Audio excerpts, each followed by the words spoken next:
नासिन headline सवारी छु तवा के आगे कनासी केटी बंदर वेचो समुद्र में बेड़ी ऊंधी थियण सबब बुडी वेल वधीक हिक महाणे जो लाश हटायो आहे। नेवी जी इंतजामिया वधीक हिक ॼणे जो लाश कढी वरितो जे बाद फौतिन जो अंग चार थी वियो आहे। इकतारनि जो चवणु आहे त वधीक हिक महाणे जो लाश कढी वियो ॿिनि जी ॻोल्हा जारी आहे। इकतारनि मूजिब आख़िरी महाणे खे कढण ताईं संदन ऑपरेशन जारी रहंदो। ॿिए पासे बुडी वियल 8 माण्हुनि जी ॻोल्हा बि जारी आहे। संदन घरनि में कोहरामतल आहे।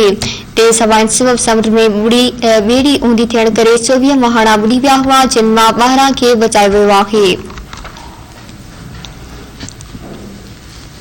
खबर से शेयर कई पिया केटी बंदर वेझो समुद्र में ॿेड़ी ऊंधी थियण सबब बुडी वियल वधीक हिक महाणे खे कढियो वियो आहे। नेवी जी इंतजामिया वधीक हिक ॼणे जो लाश कढी वरितो जे बाद फौतिन जो अंग चार थी वियो आहे।